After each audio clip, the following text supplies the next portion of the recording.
Tilapia ceviche tastes like mud. Guys, how are you doing? This is Isaac, the blue shirt Anderson. I am Tyler. I think this is the shirt I wore last time, Keen. Yep, and this is a movie show where we talk about movie news. I've been wearing this thing for like 7 days. Movie reviews. And everything in between. I didn't think it was going to get there for a second. Oh. But congratulations, you actually did it. Yeah. It should be Tyler the cat hair Keen. That's not cat hair, sir. Tyler the woman hair Keen. But anyway, guys, thank you so much for watching so far. I don't know what kind of hair that is. I shaved. You shaved? I pulled all my gray hairs out. Sure. Of someone else's head? No, of mine. Well, speaking about someone else's head, James Gunn is apparently back on the Guardians of the Galaxy 3 movie. And it was all publicity. You had a me moment. Oh my goodness. It was a poblano stunt. That was poblano stunt. Yeah. Oh, I got it because publicity. Yeah. You made a funny. It was, all that was because they said we didn't fire him in the first place. We talked to him. It was a big plan to get the attention on the Guardians of the Galaxy 3. I'm like, and I'm thinking, like, you really didn't need all the attention for Guardians of the Galaxy 3 because I'm pretty sure Guardians of the Galaxy 2 and Avengers put enough attention on Guardians of the Galaxy 3. Yeah, and well, also James Gunn, it was announced a few weeks ago that he was doing Suicide Squad 2, and it was going to be a complete reboot. So basically, they're turning like that. Let's just admit, Suicide Squad 1 is kind of like Guardians of the Galaxy if it was born with massive birth defects. Like it was just like it was not quite the same, but it was trying to be, you know. So they actually got the guy that actually did it. It was the equivalent of what DC did with Justice League. They hired the guy that made the movie that they wanted to be, and he tried to make the movie that he had made once before, except worse. Yeah, he just couldn't fix what has already came. Yeah, it was just horrible. But I'm happy that he's back on because partly because of this. Part of it's the Suicide Squad news. Part of it's just because I don't think they could find anybody that would be able to do that justice, especially because they said they were using his script and they were going to have to pay him anyway to use that script. And, I mean, they're paying him anyway, and he's already sort of involved, so you might as well get him to do it. And also, I don't know anyone else that has a voice quite like James Gunn, and you don't want to discount James Gunn on your project, you know what I mean? You certainly don't want to do that. Okay, but like, any final thoughts on kind of like what you got to think about this or anything? Disney made a mistake, and now they're trying to fix what they did. Just like me with women. Well, you don't ever fix the problem. That's true. I never get women either. Yeah. Well, speaking about women and toes, Quentin Tarantino directed a movie called Once Upon a Time in Hollywood. And there's no feet in the trailer, which is an odd move for Mr. Tarantino. But yeah, the trailer came out. Tyler, have you seen this trailer? I've seen part of it. Part of it? Well, the trailer includes Mr. Leonardo DiCaprio and Mr. Brad Pitt as Leonardo DiCaprio's stunt double from these movies.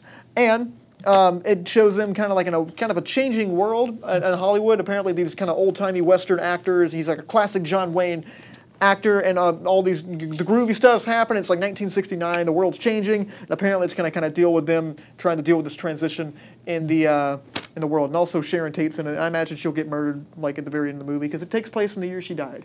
So, Tyler, what do you think about this? Is Roman Polanski going to be in this? If they do, he's probably going to be heavily parodied as a gross human being because he was. Yeah, I know he was. I know he was married to Sharon Tate.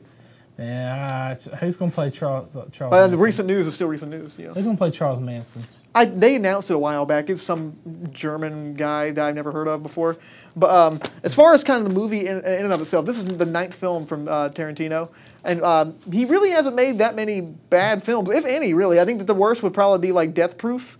And that's not even really his movie. You know, it's kind of like him and Robert Rodriguez's movie. Yeah. And that's by far the weakest of his to me. But, like, do you think this one's going to still live up to Tarantino standards? Probably will. It's probably extremely violent with harsh language and really awkward, dark humor.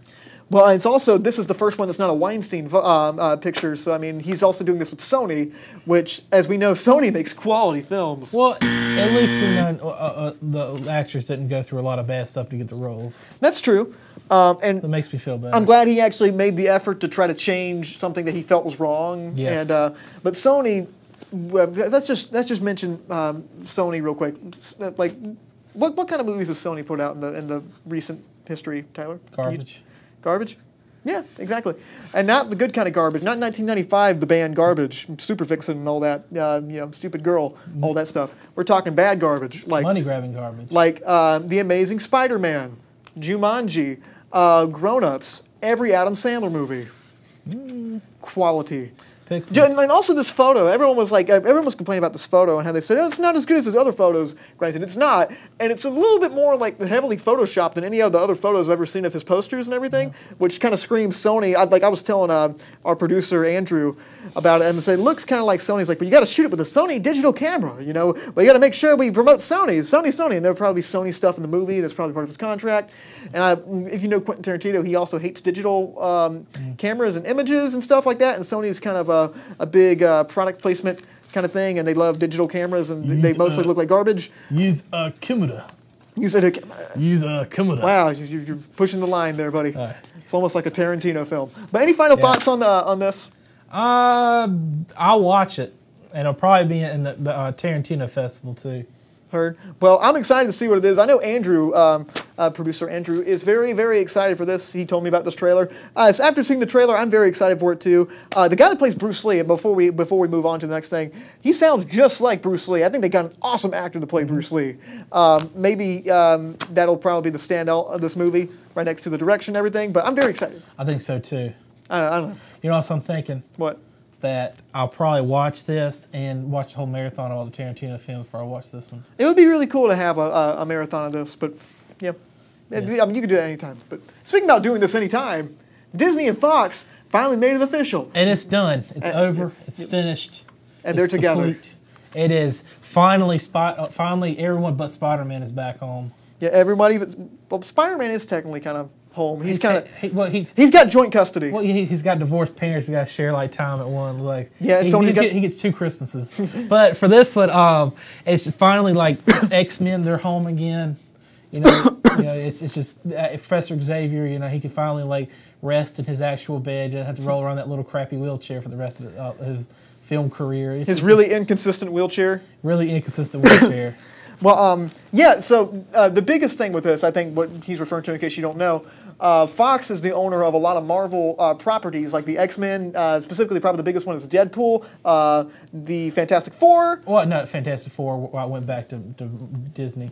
Well, Disney got it a while back, but the only they had left was anything that had to do with X-Men. Well, they finally made it official. It's been rumored for a while. We've been talking about this kind of merger for quite some time, but it's never been made official. It's always been kind of, you know, this is probably going to happen. We don't know when, but they're talking about it. So first off, I think it's a great move because not only do you get these Marvel properties that would be awesome to see in the next phase of the MCU, but you also get the original Star Wars uncut versions, which I don't know if that's like a confirmed thing, but like and A New Hope, they get A New Hope. Well, they get A New Hope. They also get Empire and Return of the Jedi because they have the altered versions because Disney owns the altered versions, but they didn't own the original cuts. That's for 20th Century Fox. Yeah. And so now that's owned by Disney. So do you think that this means we might get an unaltered original trilogy? Possibly. Possibly. They also get Planet of the Apes.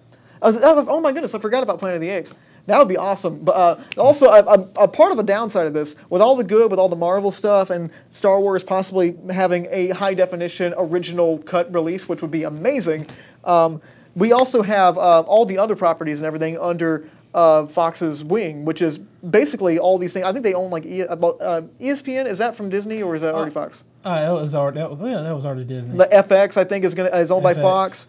Fox 50, like all these big things. No. Anything that's got to do with news is still privately owned by Fox.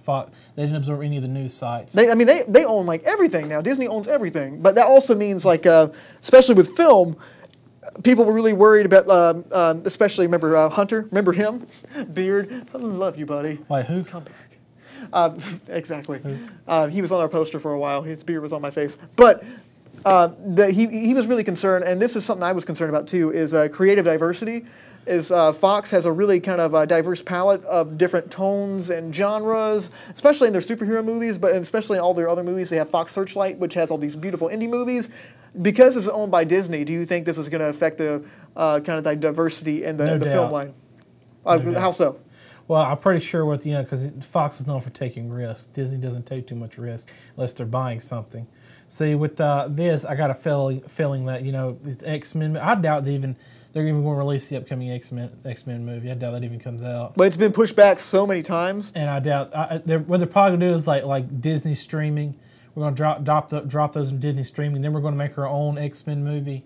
That's how I think things are going to go. They're on Fantastic Four, but they'll probably try to push out another Planet of the Apes. But they're not going to be as like how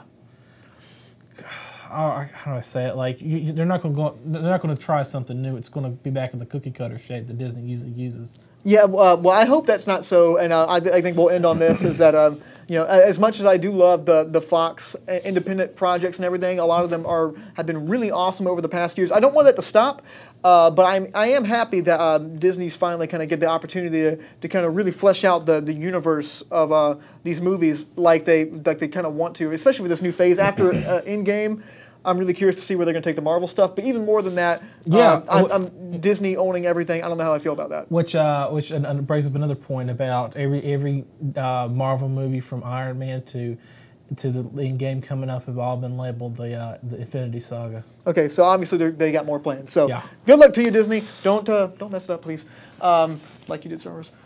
Speaking about messing things up, Denis Villeneuve, who has never done that kind of thing, has apparently started filming on Dune, the reboot, the remake. The movie that some people can't get through, some people can, and other people don't even know about. It's kind of like the 50-pound burger challenge at your favorite local dive. Yeah, okay, if I can remember this correctly, if it's properly cut, this movie's like, what, 2.5 hours? 2 hours? But there is an uncut... Continue, sorry. There's an uncut official movie, like completely uncut, and it's like special edition, and it's long, man. It is a long movie. I believe it is 3 hours and it's 6 hours. I'm sorry, as you didn't hear that was our producer Andrew, who is very, very excited for this movie. Dune is probably one of his favorite films out there. He said it's a 6-hour-long cut by Mr. David Lynch himself, and I kind of want to say, I'm going to be very honest, I've never seen Dune. So I know for a fact it's great. I've never been able to sit through the whole thing. But I'm very excited about this because, in case you don't know, Denis Villeneuve, I don't know, I'm not French-Canadian, I don't know. Denis Villeneuve. The dude that's directing this movie, that directed the Blade Runner movie, and Tyler's favorite movie, Arrival. But, yeah, I know, you can't say what you really think about this on the show, but it's the Circle movie, if you don't remember. I love that movie. But... anyway, he's directing Dune, and he also has an all-star cast of it. And, we've been talking about different castings. Josh Brolin's going to be in this. Patrick Stewart. Kyle MacLachlan. Sting. Well, I mean, you're naming people from the old movie, but I mean, just an all-star cast. Timothy Chalamet's going to be playing... Timothy Dalton? I think Timothy Dalton... Is he? What? No, Timothy Dalton died, didn't he?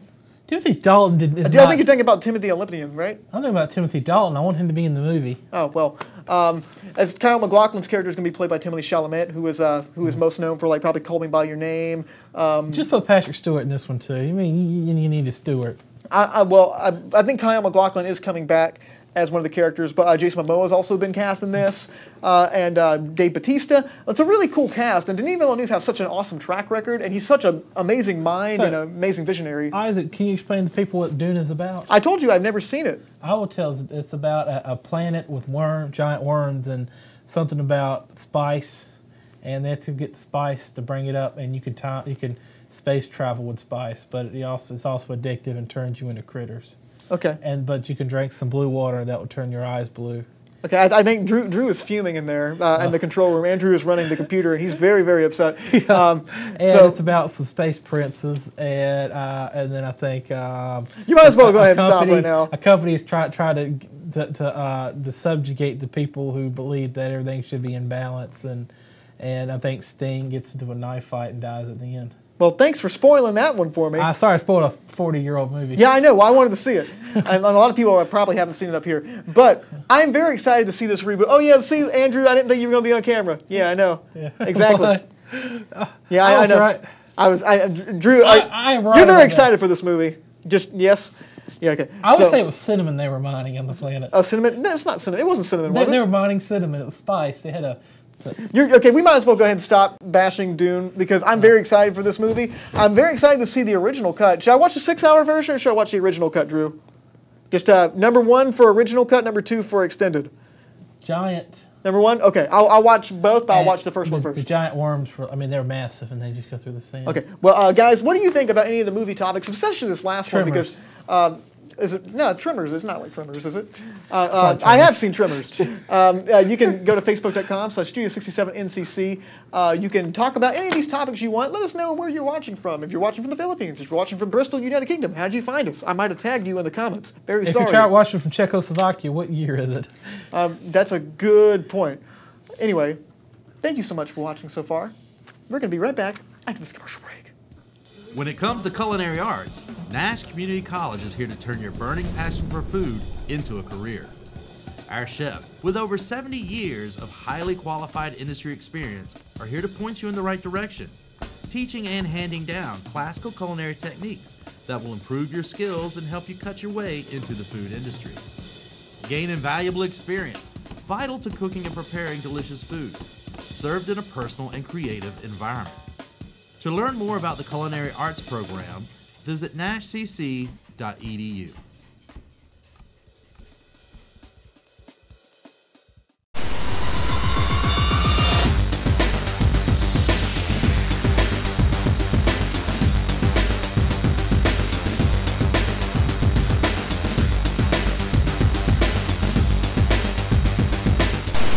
Movie, but he'd do any of the music for it. Yeah, that's kind of a shame. But guys, how you doing? This is Isaac the Blue Shirt Anderson. I am Tyler Keene. You attempted. It's I okay. did. But guys, thanks so much for sticking around with us. And if you just joined us, this is Big Bang Cinema. This is a movie review show, a movie news show. So, our segment this week, I thought we might talk a little bit about something that's going on in the news. No, I'm not talking about anything serious. I'm talking about the Terminator reboot that apparently has a lot of women in it and is directed by Tim Miller. And there's a photo of it. Apparently, this person is our new Terminator, and apparently this is Sarah Connor, and apparently this is someone else. So, I thought it might be fun if we try to come up with ideas for this movie, which is now called Terminator Dark Fate. I don't know. Alrighty, let me go with mine first. Okay, why They don't use you... the time machine, go back to 1955 to save Sarah Connor's parents, and they're at a dance. And it's not going real well. Her parents aren't like me. They're like, oh, they're not mingling. So the Terminator lady gets there and she starts playing the guitar. And as they're playing it, like Sarah Connor's looking in the photo, and her siblings are disappearing. Then her arm starts to disappear, and then as they play the guitar, they start mingling together, and they're like making out on the dance floor. And then next thing, Sarah Connor's arm starts coming back on her body. Sounds like So when would they go back to the future? No, they'll probably after everything's said and done, then they go back to the future. All right. Well, maybe they'll make a sequel of that, and it would be really cool if we haven't seen Terminator in a Western time before. That'd be kind of cool. They get struck by lightning, go back to with the Western time. They go back to Red Dead Arnold Redemption, gets struck by lightning, and they got to help out like Arthur Morgan to help his gang out. and they push Arnold in front of a train. And Arnold has to get pushed at 95 miles per hour. 88 miles per hour. It's been a while since I've seen Terminator. Arthur Morgan is played by Arnold Schwarzenegger. Okay, so thank you, Tyler. Yeah. But my kind of thoughts on this.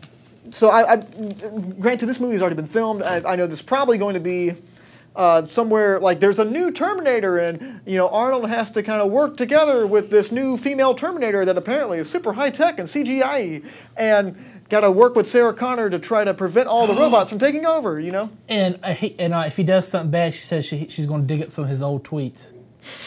That would be the biggest termination factor until Disney figures out they need you, and then they rehire you. Yeah. But I feel like this in this instance, granted, I'm just gonna put this out there. We don't need a Terminator sequel. We've had a lot of them, and none of them have been really that great. I think that maybe in this instance, granted, it's already been filmed, but this is a fantasy. So imagine this movie hasn't already been filmed. Dragons. This movie would be an awesome soft reboot. And granted, it's probably going to have a little bit of that in there. But anytime the Terminator franchise has tried to go somewhere new that's not Terminator 2, it stinks. It's bad. You get the female Terminator from Terminator 3, and you get all the silly, wacky comedy from that movie that's weird. You get Christian Bale and Sam Worthington and Salvation, and then you get Arnold and Emilia Clarke trying to act in the last one that came out. Stop trying to make Jai Courtney happen. He's not going to happen. I think people have started kind of getting over Jai Courtney. But as far as a soft reboot here, because James Cameron has went on record to say number 1 and number 2 are the only ones that are canon.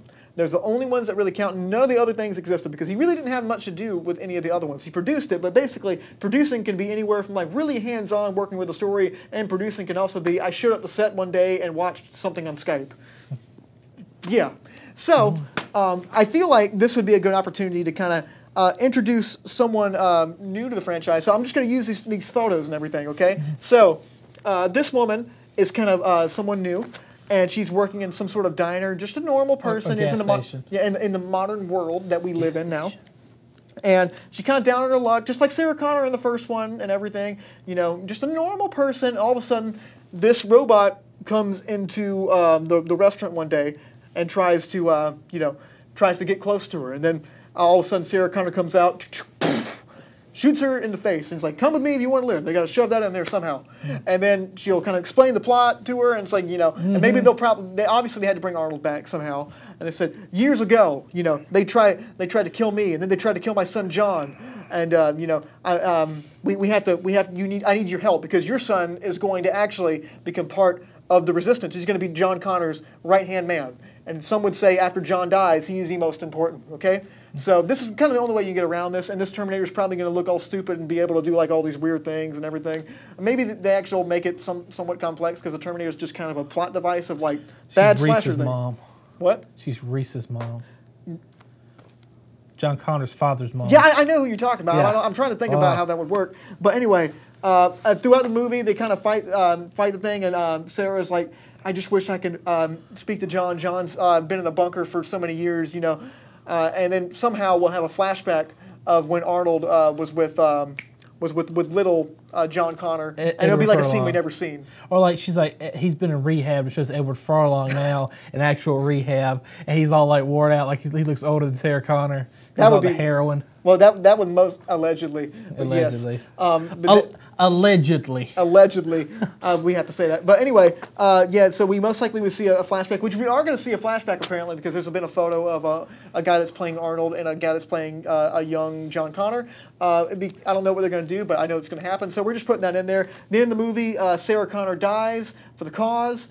And this woman goes off into the sunset, and maybe she's maybe she's pregnant in this movie because it could be kind of weird to have another love interest like that. I feel like they should just have a platonic relationship, two strong female characters, and a strong CGI robot person in the middle.